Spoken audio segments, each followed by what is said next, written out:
Wi-Fi on board as a facility and giving it out for free. But their average fares, particularly on long haul, are over €1,000. Our average fares are €45, and we cannot afford that kind of to pay that 150, 250 million cost to install Wi-Fi unless it can be paid for. We have had discussions with Starlink and other providers, Amazon, Vodafone, and others. A lot of it has focused on, how can is there a way we can jointly put this on board? We'll trial it for you. We give you a platform with 200 and 300 million passengers across Europe, but you pay for it. You sponsor it, or can we get joint sponsorship? There's always ways of which you're looking at creative solutions that might overcome what is our fundamental issue with putting Wi-Fi on board, and that's cost. We don't believe passengers will pay for it, but it would certainly be a welcome addition if we can in some way finance it and put it on board our aircraft for free. Yeah, and we've had many years of experience. You get on board our aircraft, lots of people are there on 1 hour flights, but they're on their laptop, they have Netflix and all this kind of stuff.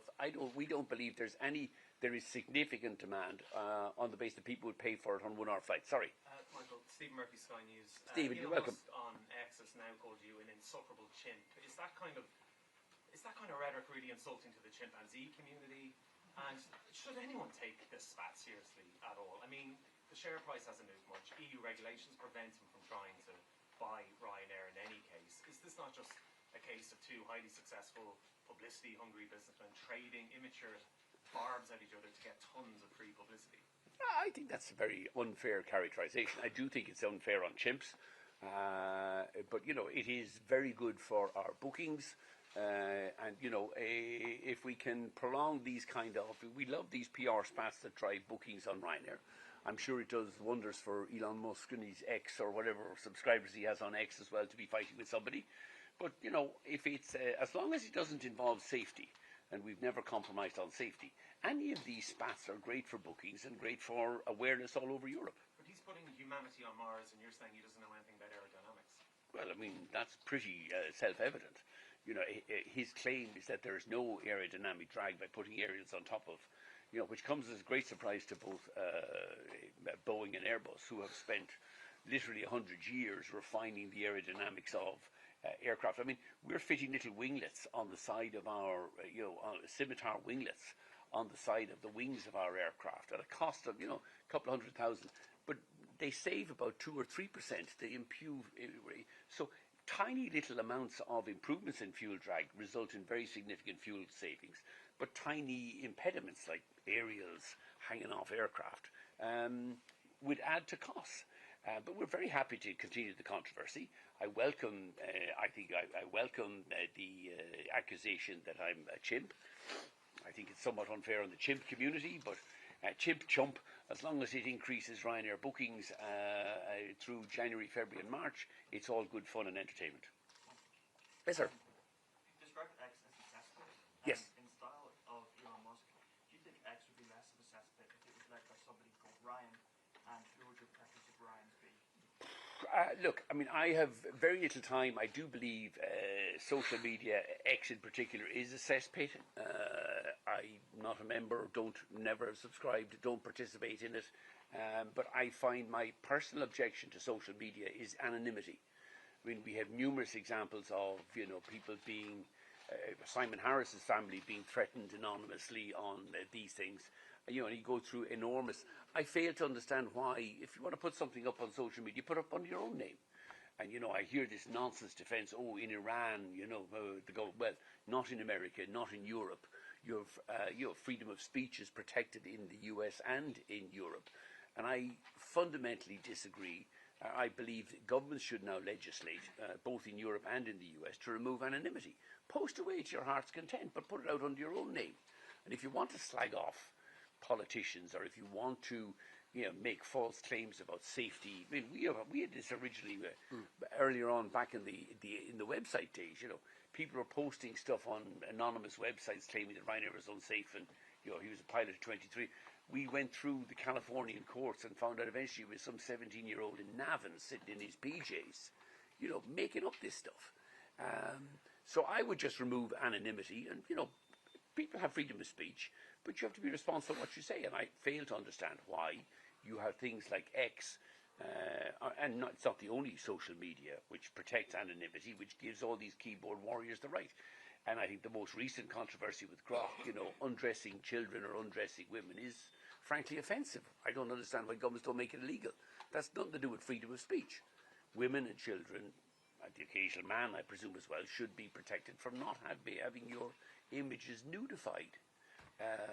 There's enough porn out there for those who want to watch porn.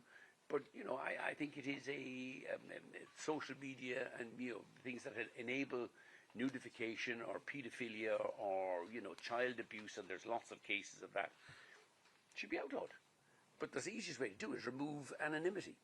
Yes? Michael, I suppose previously I sat in another room like this with you before, and you referred to Catherine Martin and Eamon Ryan about 2 years ago as dunces.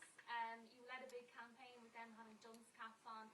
Do you think people are thinking you're getting a bit of a taste of your own medicine now with Elon coming for you?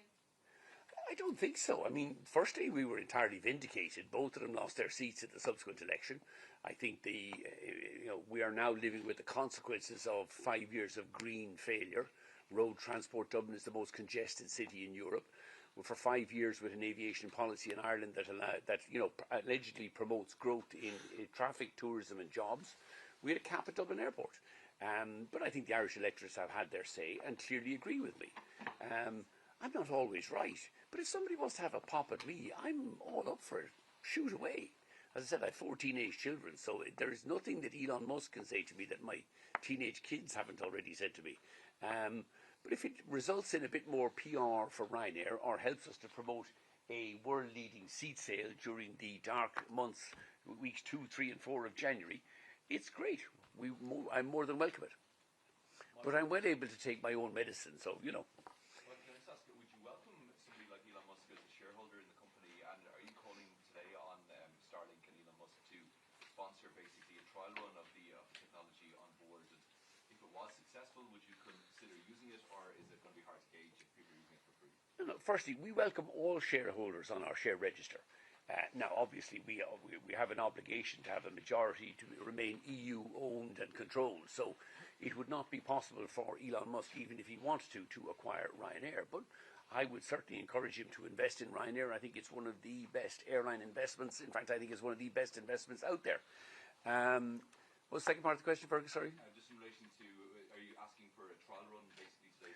No. Look, we have had discussions with all of the Wi-Fi providers, and the bigger ones, Amazon, Starlink, Vodafone. They're all excellent systems. I don't have any issue, and I would be to say publicly, I think Starlink is a terrific system. But the economics of putting it on board short-haul aircraft, where we on our customer base don't believe they will pay for it, are prohibitive. I mean, we tried this. There was a good example about 10 years ago when we put these in-flight entertainment systems on board. These kind of, we had the glorified PCs and we were renting them out. And I thought this would be the greatest thing since sliced bread. We wouldn't be able to keep them stocked. And at the same time, we put on lottery tickets, which I thought was the greatest stupidity known to humankind. Nobody ever buy that rubbish. 10 years. I think the onboard in-flight entertainment systems lasted about 2 months, and the lottery tickets are still going strong 10 years later. So, we would always be happy to trial these things, but, when you start, and it's not something that, it's not like, we can roll these out on board and put them on the trolleys on board the aircraft. For us to refit these aircraft, we take the aircraft out of service to refit aerials on them. This is a huge... You take the aircraft out of service, it's a huge capital expenditure to fit this technology onto the aircraft, and then you have a fuel drag going forward. And if the trial doesn't work, you then take the aircraft out of service. You have to deal. This is not simple. If you start playing around or drilling holes in aircraft fuselages, it is very expensive. It is technically difficult, and if it results in a fuel drag, it is something we would never go near. But we are very happy, and we are continuing to have discussions with Starlink, with Amazon, with Vodafone about the possibility of doing it, but only in a way where it will lower our costs. And those discussions will continue. So we would not rule it out at any stage. Yes, sir. Full year results next week. Is there anything we can expect to see now? So would post-tax profits of around 5 billion, is that a realistic target? No, as you know, because we have third quarter results on Monday, we're in a closed period, can't say anything about results or guidance or anything else. It'll all be dealt with on Monday, when hopefully our seat sale with Elon Musk will have successfully concluded and this country will have blown over. Yes, sir. You said that X is a cesspit. Are you comfortable with Ryanair maintaining an account and posting there, given like you said it's a trial? No, sorry, no, I said all social media, in my view, is a cesspit. I wouldn't confine it just to X. There's worse than X out there. Am I happy for Ryanair to be on these? Yes, I am. We have to be out there. Whether it's on Facebook or Instagram or Snap. Oh, God help us. We're on TikTok. We have one of the biggest corporate accounts on TikTok, which I think personally is the greatest amount of rubbish I've ever seen. I don't see much of it. Talking airplanes. Jesus. Is this what the world is coming to? But if that's where you can reach the younger generation, that's fine.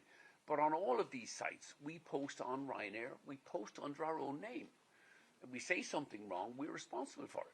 What I think should be stopped and what governments should tackle, both at European and US level, is remove the anonymity.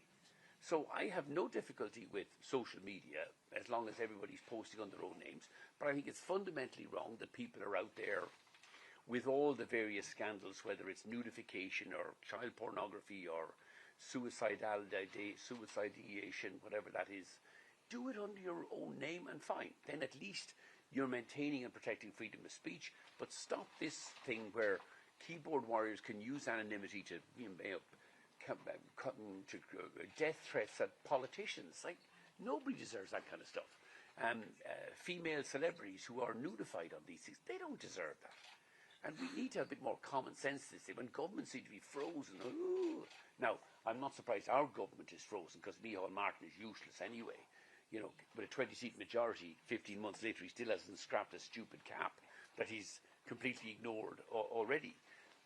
But, we need to be much tougher. And he's out there in Davos today passing around the Ferrero Rochers with representatives from X and all the other American social media companies. Well, he needs to carry a big stick and do something. Europe should be doing something about removing anonymity from social media and trying to tidy that crap up. Michael, Yes. have you had any direct contact with Elon Musk since the spat, and what do you think his motivation is? I have no direct contact with Elon Musk. I am not, as you will know, on X. I don't think I have any way of reaching him. I've no reason to be in contact with Elon Musk. What's his motivation? He rants and raves on X. I think it's good for him promoting X and his own views on X. And we're very happy to respond in kind on the Ryanair X platform. And if he wants to call me an idiot, he wouldn't be the first, and he certainly won't be the last to call me an idiot or a retarded twat. But if it helps to boost Ryanair sales, you can insult me all day, every day. And Eddie Wilson as well, who's, readily insultable too, although somewhat younger and more attractive than me.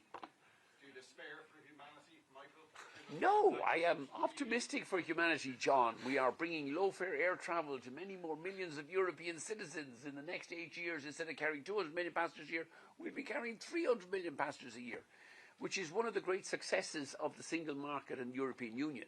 Europe spends far too much time pulling wool out of its own navel instead of, crowing about its successes.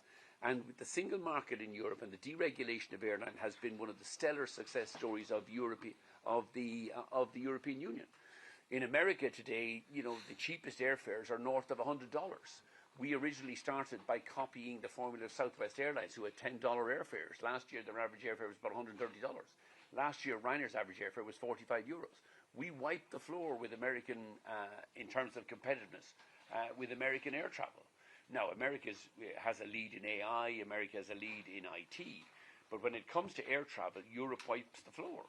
That doesn't mean that Ursula von der Leyen, shouldn't be doing something on reforming ATC, a level playing field on environmental taxation. As the Draghi report highlighted, there is much to be done, but she's not much use either. So we will continue to campaign for further reform. But no, I look forward with nothing but enthusiasm for humanity and the human race if we could just move the kids a little bit more off social media. But they will adapt to that. I remember when I was young here in the late 60s, early 70s, and we used to watch, I think, about 3 hours of television in the evening. RT would come on at about 6 o'clock one station, black and white, and we'd watch Wanderly Wagon and a few other programs, and my grandparents thought, your heads will be fried, oh, you're watching too much television, you know. Now you're 24-hour television, and the kids are on wall-to-wall social media. Do you think we should follow Australia's route and try and ban it for I think anybody trying to ban social media to under 16s is wasting your time. You may as well be, I can't remember what it was, trying to stop the tide coming in.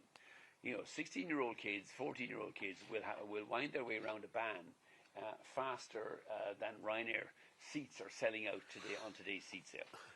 You know, the politicians in their 40s and 50s imposing bans on under 16-year-olds will be, in relation to phone access or social media, will be hopelessly ineffective. I do believe, however, that one of the ways, rather than trying to ban something, if you really want to ban something, ban anonymity on social media.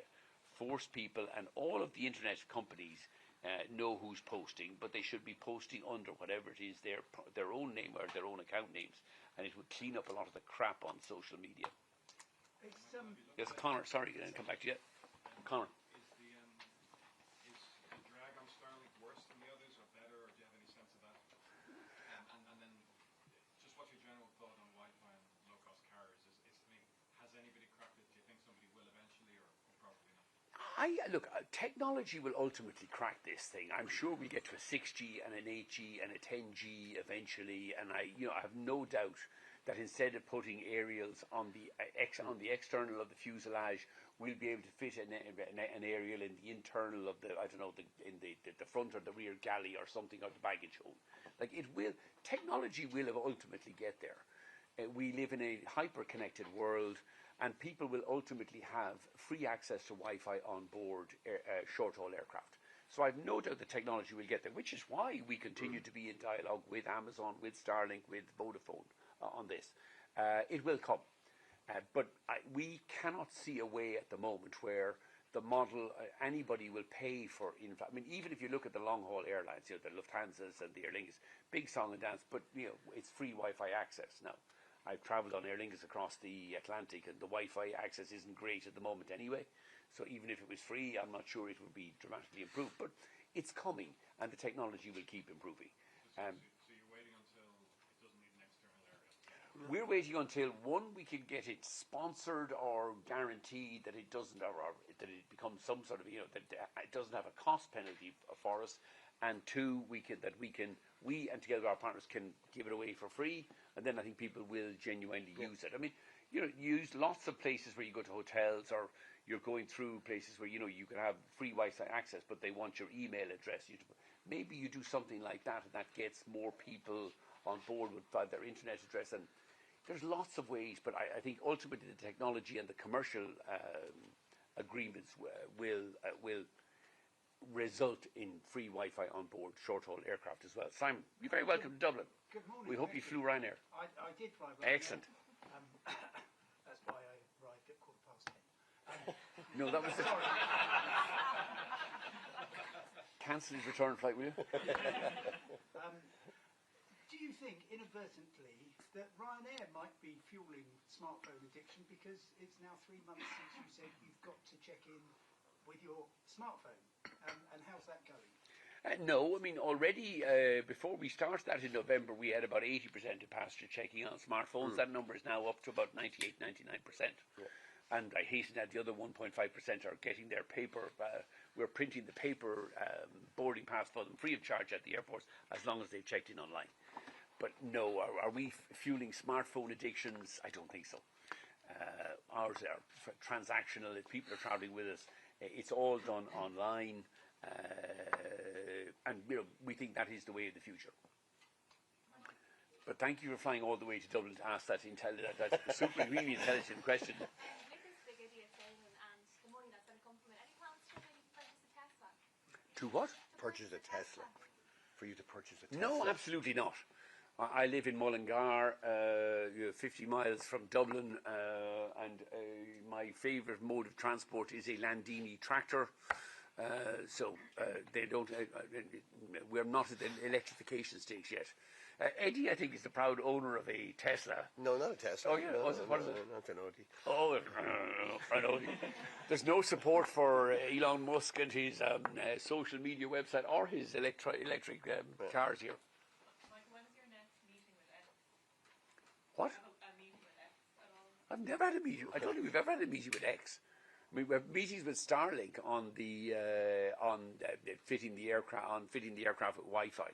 But we've no reason to meet with X. I mean, someone said Ryanair does have an X account, but no, I think we are sending around to the X Dublin offices this morning a free ticket for Elon Musk as part of our Big Idiot seat sale, and I would hope that I've included myself and him in this Big Idiot seat sale. I suspect he's a bigger idiot than me, but nevertheless, he probably thinks I'm a bigger idiot than him. Are you going to the X offices today? No, I have an airline to run. We are hand delivering the free ticket around there. I'm sure there'll be something posted on our social media accounts later on today. Michael, Yes, sir. what do you make of the handling of the Kenny Jacobs situation? Of the who? Kenny Jacobs. Yeah, I don't know the detail of it, and I'm not in a position to comment really. All I would say is, it seems clear that Kenny's error appears to be that he's upset some people in Fingal County Council and some bureaucrats in the Department of Transport. And I think every one of us on a daily basis should get up and say that the first thing we will do today is to upset people working for county councils and certainly useless bureaucrats in the Department of Transport. I imagine that if he is replaced, the job description for the next leader of Dublin Airport will be, please don't upset Fingal County Council, or they might write to the Department of Transport and complain about you. I mean, we have much bigger issues to fret. I don't think he's done a particularly good job at Dublin Airport. He championed this ludicrous tunnel, 220 million, a tunnel under the taxiway, out to nowhere. It's a tunnel to take people out to where the cargo aircraft are. Now, the parcels don't need tunnels. They can drive around the outside of the aircraft. But it is more of the kind of gold plating. They want to waste this kind of money so the regulator will give them more further increases in fees.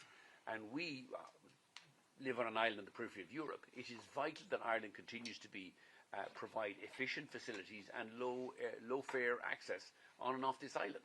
Now that we finally got rid of the green lunatics, the idea that we're all going to be cycling to Brussels, or like some of the famous Green MEPs getting trains to the UK and boats to the... we don't have time to... Green MEPs may have 3 days to waste getting to Brussels, but the rest of the world doesn't. I think the situation is I regret the situation he personally finds himself in. I think it's a bit of a mess, but it seems to be a mess that is caused by criticising those in Fingal County Council, who are presiding over this stupid and illegal cap. And I think the much greater danger for Ireland is that, if Aer Lingus flights could well be blocked from landing in New York, Micheál Martin might well be blocked from going to the White House in March, and then you'll see this legislation passed within 24 hours. But for 13 months, Micheál Martin, and it's in the programme for government, we will scrap this cap, quote, as soon as possible. 13 months ago, with a 20-seat majority. And it's not like they've been busy passing other legislation last year. This government does very little, but it's led by somebody who spends far too much time being wheeled around abroad, meeting global leaders, instead of, which would be fine as long as you were having a cabinet meeting here at 8:30 on a Monday morning and getting stuff done. He wanders in at about 11 o'clock on a Tuesday and then disappears to Davos for a couple of days. Michael, if Ireland qualify for the World Cup next year, will Ryanair consider putting on long-haul flights for France to the States and Mexico? There are very few things on which I can be truly certain about, but one, we won't be putting on flights to the US, and two, I'm fairly sure Ireland won't qualify for the World Cup anyway. Which is why I urge everybody, keep booking this. Everybody should be booking your short-haul holidays to Europe in June and July, because don't worry, Ireland won't be in the World Cup. Do you think there will be a trade war between the US and the EU? And if so, how do you think that will affect pricing coming into the summer period? I mean, honestly, none of us know. But I think it is time for Europe to stand up to the US. I think, if Trump threatens Europe with tariffs, Europe should respond in like measure. And Trump will chicken out, tackle.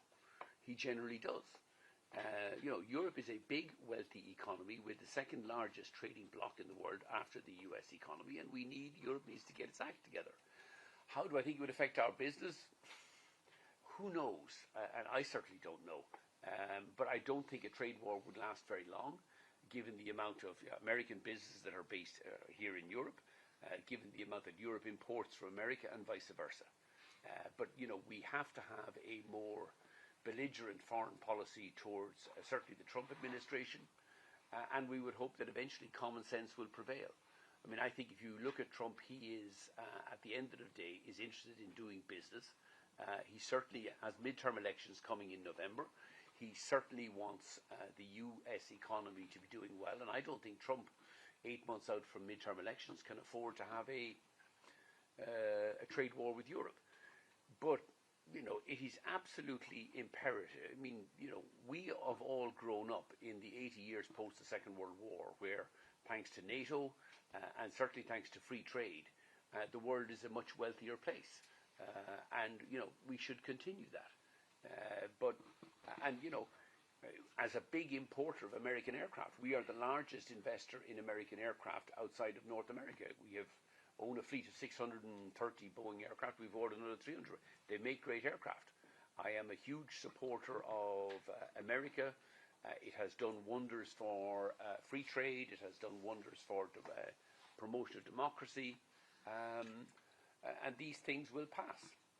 But, Europe does need to get its act together. And if Trump wants to have a row with Europe, well, let's have a row right back. So you're confident Boeing would eat the tariffs? Pardon me? Are you confident that Boeing would eat any tariffs? I'm not. But again, none of us know. But certainly during the last, generally speaking, aviation, aircraft and engines have been excluded from most previous tariff instruments. The Europeans are big importers of Boeing aircraft.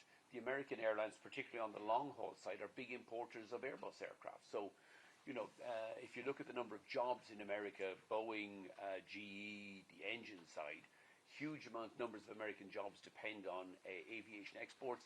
Aircraft and engine exports are one of the biggest manufacturing exports in the US, and similarly here in Europe into the US as well. So I would hope, from a selfish point of view, that if there is that there won't be a tariff trade war, but if there is a trade war, that aircraft and engines will be exempt. But we take delivery of our last 4 aircraft from Boeing in February, and then we don't have another aircraft delivery until spring of 2027, when hopefully we get the first of the great new MAX 10 aircraft. Is there anything in that contract for the MAX 10s that allows you to alter the contract in any way if something like tariffs have been imposed? We would never comment on the contents of those contracts. They're entirely confidential. Next question. Barry. Michael, where do you see fares going this summer in particular? At the moment, we believe fares are likely to rise 3 or 4%, some small single digit, but that's our normal thing. They may level out or fall if fuel prices keep falling. Again, I think one of the things that I think Trump is focused on in advance of the midterms in November will be driving down oil prices and driving down interest rates in North America. Thus, you have the row with the Federal Reserve, and certainly every attempt there with the removal of the Venezuelan president to boost oil supply and maybe drive down gas prices.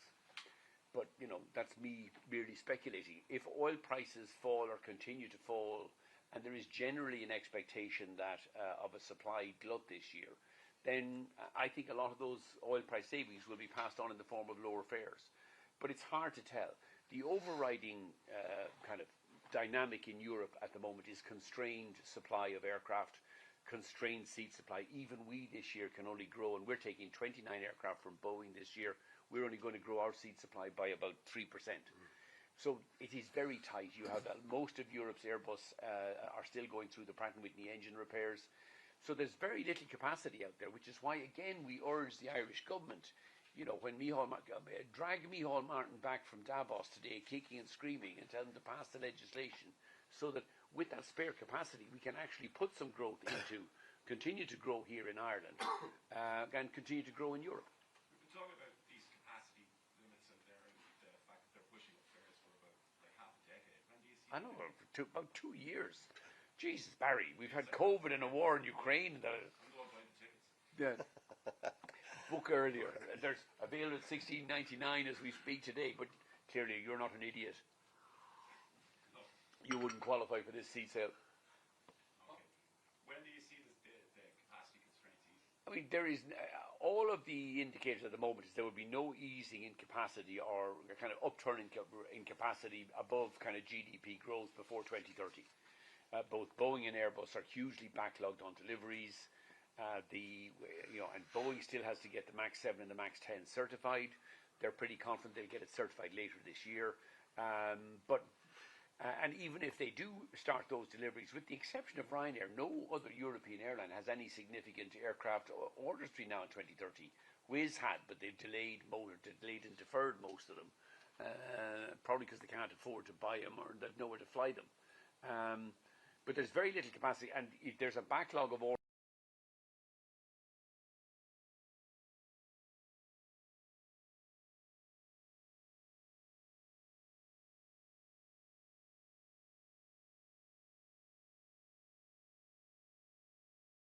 Coming from the Middle East. Riyadh Air wants to buy 100, 200 short-haul aircraft but can't get any before 2030. The Turks want to buy another 500 aircraft. The Indians want more aircraft.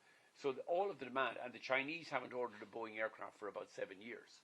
So there's a huge backlog of demand. Now, there could be some geopolitical disruption over Greenland, Ukraine, Taiwan, God knows what's going on in the world, and the world feels a very uncertain place. So that might, historically when the airlines are doing well, usually something comes out of left field, whether it's 9/11 or a Gulf War, that sets back air travel. But based on everything we see this year, we think it's reasonable to assume we expect to grow our traffic from 207 million last year to about 215 million in the next 12 months. And we think there might be a modest 2, 3, 4% increase in airfares, but we haven't a clue yet. I think it's important, Barry, like you see where that capacity is going. Like yesterday we were in Italy, they're growing by 9%. And Albania.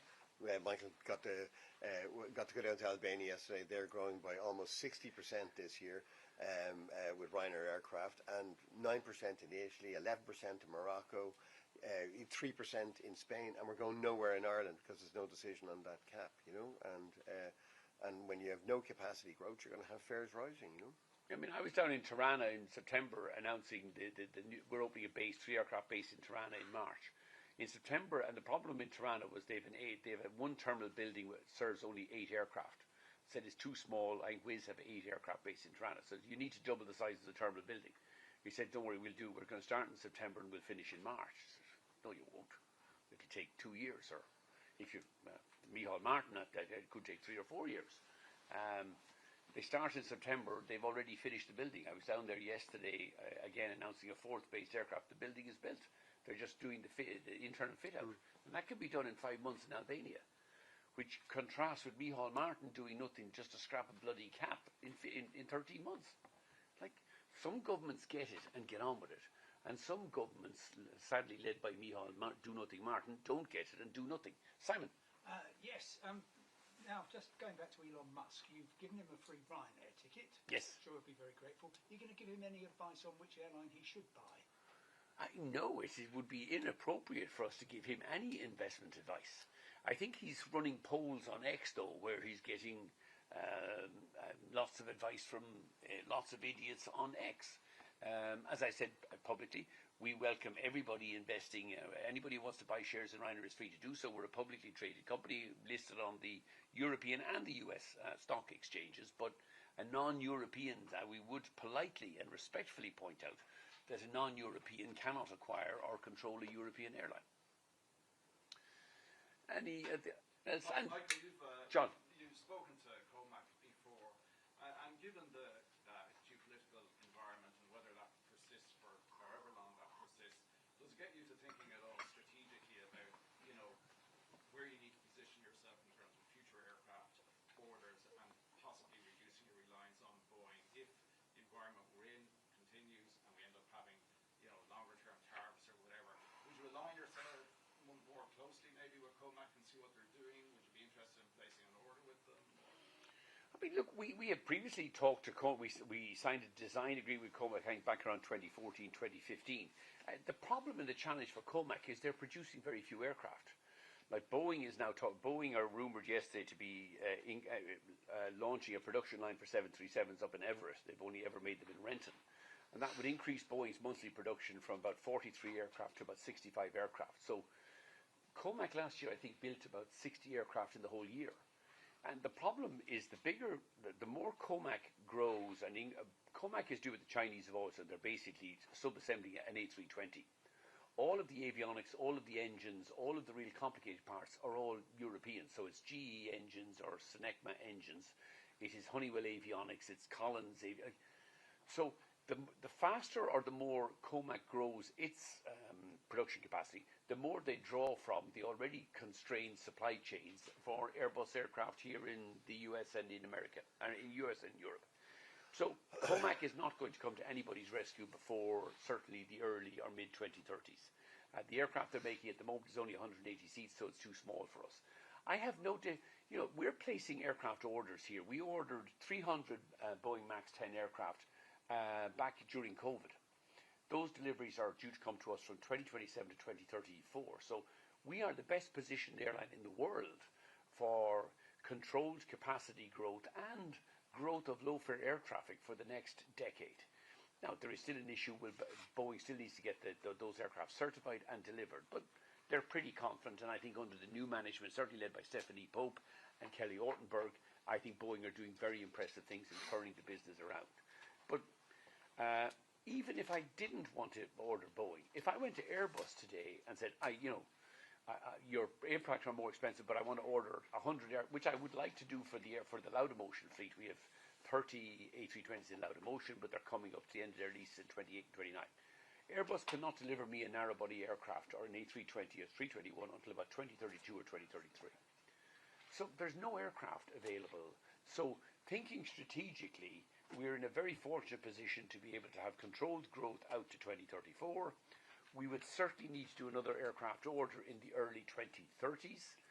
But the chances of there not being some unforeseen downturn in aviation or some unforeseen downturn in the world between now and 2030, the early 2030s, are, I think, zero. Because there's always some catastrophe visited on the airline industry every 3, 4 or 5 years. The last one was COVID. We emerged out of COVID, and then Putin illegally invaded Ukraine, something that, I disagree fundamentally with Trump on. I think Trump is right on NATO needing to increase spending. Trump is right on rowing back against environmental taxation. Trump is right on an awful lot of his economic policies. But he is historically wrong on Ukraine and not criticizing Russia. And he is historically wrong on tariffs. Tariffs have never succeeded. They have never worked. And they will never succeed or work because they increase inflation and the cost of living for ordinary people. So thinking strategically, we're about as well placed as any airline can be, and I would certainly hope that we will be able to pick from maybe 3 suppliers in the early 2030s, Boeing, Airbus or Comac, but we have to wait and see what happens between 2026 and 2030 first. Anybody else? Michael, is Trump right or wrong on Greenland? Trump is wrong on Greenland. I mean, I think the US has persuasive and real kind of defense concerns on Greenland.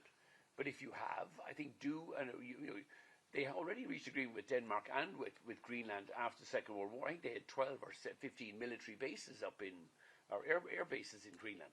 If you want to reopen those bases, I think you'd get nothing but support from NATO and from Denmark. But you can't in this world just go in and say, I want Greenland, give it to me. I mean, what would you then say to the Chinese if the Chinese want to go and invade Taiwan?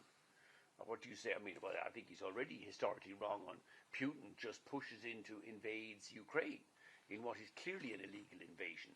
And I think he is, historically wrong on that as well. But look, people also need to stand back. History has shown us you have American administrations. This administration will last for another 3 years. There will be midterm elections in the States at the end of this year. I have no idea what the outcome of those midterm elections. But if he loses the House or loses the Senate, there will be a dramatic change in US politics. and there will be another presidential election in 3 years' time. So there will be another US president. And I think Trump gets lots of things right, and he gets a number of things wrong. But that's democracy, and he was elected. And we, certainly in Europe, have to manage that relationship for the next 2 or 3 years. But where he's wrong, Europe should stand up as a strong trading bloc and tell him he's wrong. And stop trying to pander to him and invite him to dinner when, he wants to.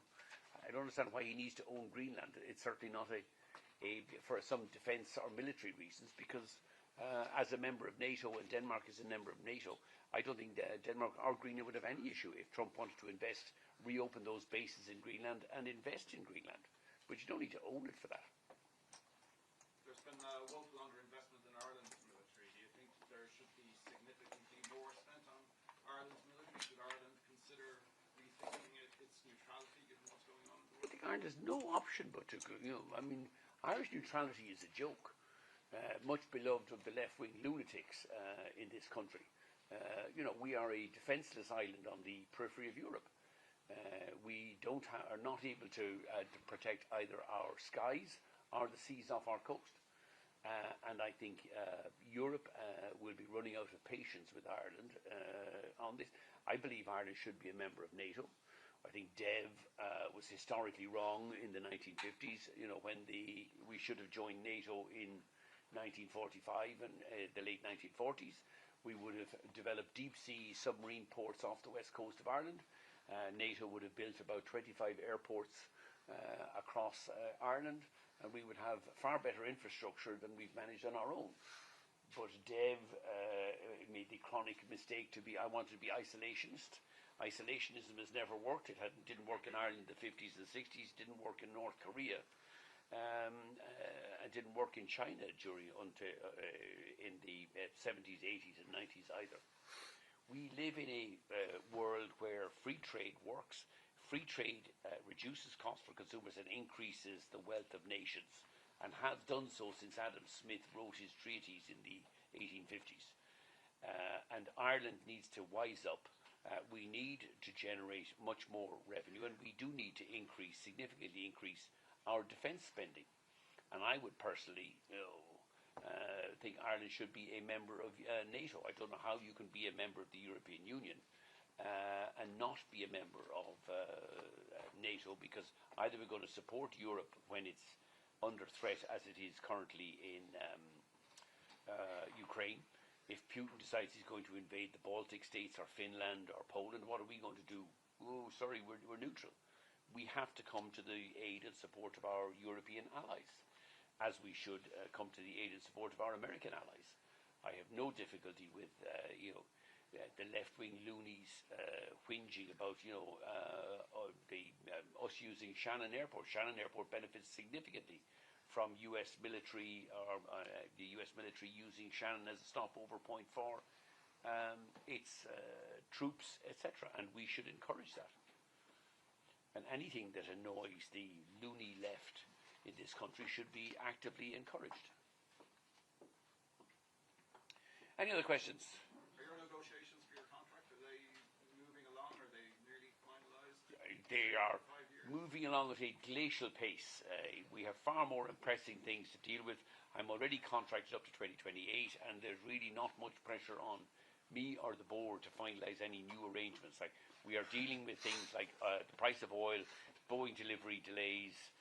Why can't we get Micheál Martin and with a 20-seat majority to scrap a cap at Dublin Airport when the Albanians can double the size of their terminal in 5 months?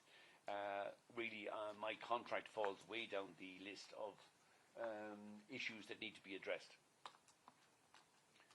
Okay, folks, thank you very much. Appreciate your time, and